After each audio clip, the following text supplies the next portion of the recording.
Hey guys, it's Maddie and welcome back to my channel. Today we are going to go over the 24 books I want to read in 2024. This is just kind of a guideline more than anything if I need some book inspo, and 24 of the top books that I want to read this year and that are going to be a priority to read. But anyways, I don't have much of an intro, so let's get right into the books. The first book I have on my list is Divine Rivals by Rebecca Ross. I'm going to read a brief summary of the book. This is not my summary. This is just something that came up when I did a quick Google, and it's about two young rival journalists that find love through a magical connection. They must face the depths of hell in a war among gods to seal their fate forever. I've heard a lot about it on BookTube and other book influencers talking about it. But honestly, a lot of these books I know very little about and have just heard them come up in a few sentences, and it piqued my interest. The next book is Done and Dusted by Layla Sage, and it's about a girl named Clementine, or Emmy. She left her small hometown, went to college, and made a name for herself doing her favorite thing, riding horses. But when an injury results in an obstacle she can't overcome, Emmy leaves her career, an apartment, and a boyfriend behind and moves back to her hometown. And she has spent her whole life trying to escape this hometown, and then essentially comes back to it and meets, I forget what his name is, Luke maybe? He's a bartender, and they kindle some sort of romance. The next book is Swift and Saddled, also by Layla Sage, and this is the second book in that series. I think it's a Blue Rebel Ranch series, if I'm not wrong. And this one is about a girl who does not want to be saddled with a man, be with a man. And then she meets a cowboy who wants to be with her anyways. And it's about opposites attracting and forced proximity. Sully wanted to join in. And this book hasn't been released yet. It's set to be released on March 25th of this year. The next book is Scythe by Neil Schusterman. And it's about two teenagers who have been selected to be the Scythe's apprentice. Honestly, I don't really know what a scythe is either. Just prefacing. And they must learn the methods of ending lives and coming to understand the necessity of what they do as a scythe. But out of these two teenagers, Citra and Rowan, only one of them will be selected to be the Scythe's apprentice. Next is Caraval by Stephanie Garber. And for series, I have only put the first book on my list because I don't want to include all of them in a series if I don't end up liking them. And then, yeah. So anyways, this is the first of a trilogy. So I have Caraval, which is about two sisters who escape their ruthless father when they enter the dangerous intrigue of a legendary game. And it's about Scarlet and Tella, and they've never left their tiny island where they have grown up and lived with their powerful and cruel father. Next is the Twisted series, and I know I said I didn't put series on my book or on my list, and this is kind of, I don't know. I would like to at some point read every book in this series, but mostly I'm interested in Twisted Love and Twisted Games. And this is by Anna Hung. I hope I'm pronouncing it right. But the series follows four friends, Ava, Bridget, Jules, and Stella, and following throughout their lives, complications, intrigues, and changes, and we get to know how they find the love of their life. I believe Twisted Games is about a bodyguard and the one girl falling in love, if I'm not mistaken. I have Shatter Me on my list, and I'm not sure who the author of this is, but it's about Juliet Ferreras, and she's a 17-year-old girl whose touch is lethal and will kill anyone who touches her skin for long enough. And Juliet is placed in an asylum prior to the start of the book for accidentally killing a small boy with her touch when she was 14. And this is a 9-book series, so we'll see how the first one goes, because that's a long haul. That is a commitment. I have The Chase by Elle Kennedy, and it's about a wealthy college student, Summer Hayward De Laurentiis, and she is living with her crush, Colin Fitzgerald. And that is essentially all I know about this book. I can't remember what appealed to me or why I put it on my list, but it's on there, so we're gonna hopefully read it. Next is Five Survive by Holly Jackson. And this is about Red Kenny is on a road trip for spring break with 5 friends, her best friend, the older brother, his perfect girlfriend, a secret crush, and a classmate, and a killer. So there's 6 of them on this. And when their RV breaks down in the middle of nowhere with no cell service, they soon realize it was no accident. So one of them's a killer, but who will it be? Then is the Mindfuck series by St. Abbey, and it's one book with like 5 books within it. So the series takes you through a dark journey of a serial killer getting revenge for the horrible things that were not only done to her, but her whole family. She plans every single detail to go through with this revenge, but what she never expects is to fall in love with the FBI profiler that's in charge of her case. So, like, enemies to lovers, maybe? I don't know. We'll see. I just, like, love the thrilling aspect and also romance all in one book. Next, we have The Secret History by Donna Tartt. And I have this book, but I haven't read it yet. I think I've, like, read the first 30 pages, but just never finished it. And it's a gripping tale of a group of classics students at a New England college who are involved in the murder of a classmate. The novel explores the complex relationships between the friends and the impact of the incident on their lives. I think it's like a dark academia type thing. Next is Culty by Mariana Zappia. I'm probably butchering that. But it's about this girl named Sal, who's a professional soccer player and working hard on her career.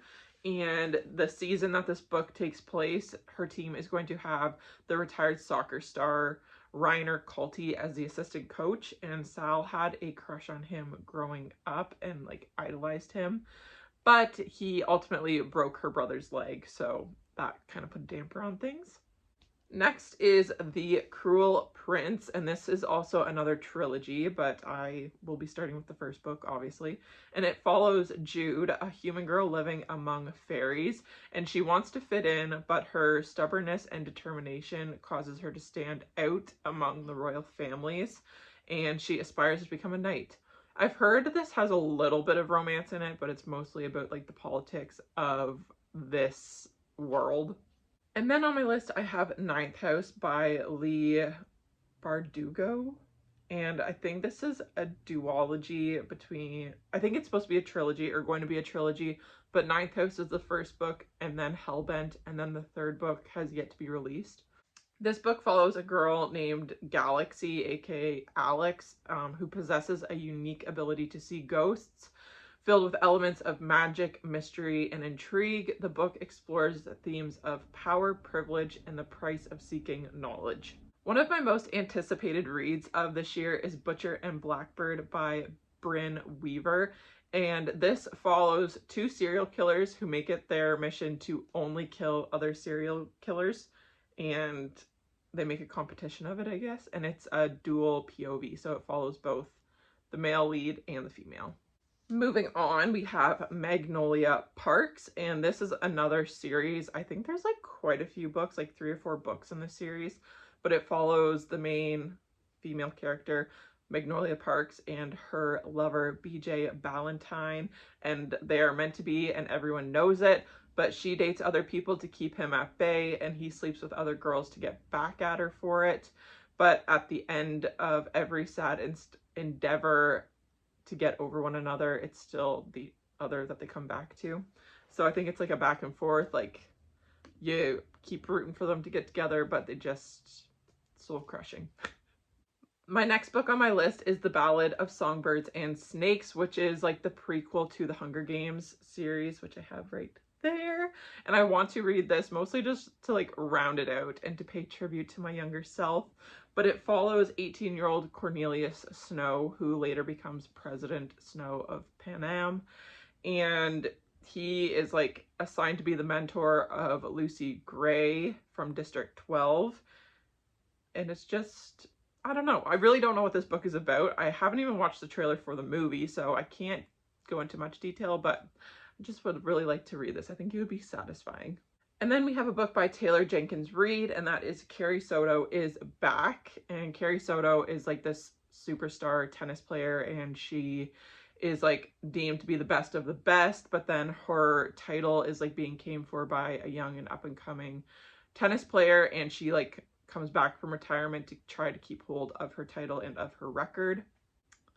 Then we have Beartown by Frederick Backman, and Beartown is a small rural town that has nothing going for it except their hockey teams. They are known for hockey and strive to be the best.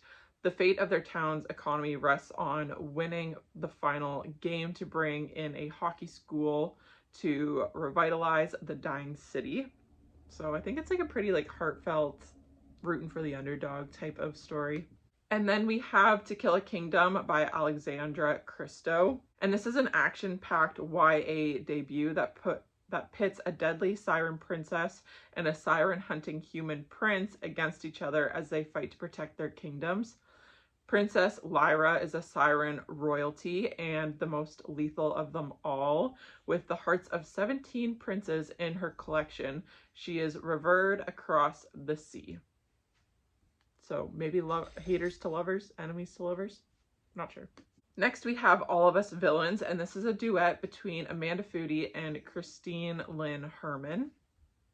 And it's about these 7 families who every generation at the coming of the blood moon have to name someone in their family to play in this tournament until the death. And this tournament ultimately decides who gets the exclusive control over a secret wellspring of high magic, which is a powerful resource that was once thought to be depleted. I've heard it gives Hunger Games vibes. Then we have Before We Were Innocent by Ella Berman. And this is a character-driven story about toxic friendships and buried secrets. It follows 2 different plot lines between the past in 2008 and the present in 2018. And it follows Bess and her 2 best friends during one fateful summer in Greece. And then in the present day, it follows her and her friend when she reappears back in her life asking for help. And my second to last book is What My Bones Know by Stephanie Fu. And this is a memoir. And we are taken through Stephanie Fu's captivating journey through her own experiences with complex PTSD and her quest for healing. And it follows her career from the American life to the panic attacks that haunted her behind closed doors. And it's one about resilience and self-discovery. And last but certainly not least is The 7-Year Slip by Ashley Poston. It follows an overworked book publicist with a perfectly planned future, and it hits a snag when she falls in love with her temporary roommate, only to discover that he lives 7 years in the past. And it's a witty and wise new novel. And sometimes the worst day of your life happens and you have to figure out how to live after it. So I don't know what that's about, but I'm excited. It follows, like, I think what I heard is that like when she's in her apartment, she's 7 years in the past, but then outside of her apartment, it's like normal present day life. An honorary mention, because I could not round out this video without paying tribute to the 3rd up-and-coming book of the Empyrean series by Rebecca Yarros. This book doesn't have a title, doesn't have a release date, other than we know it's coming out in the end of 2024. So that is my most anticipated and looked forward to read of this year, and the end of the year cannot come soon enough. I'm excited to read my other books and to experience them and to dive into those worlds, but I cannot wait to find out what happens to Violet and Xaden and Taryn and Indarna and Sigale and everyone at Begsgyth College. I can't wait. Anyways, thank you so much for watching this video, and let me know what your most anticipated read of 2024 is, and I will see you guys in my next one. Bye!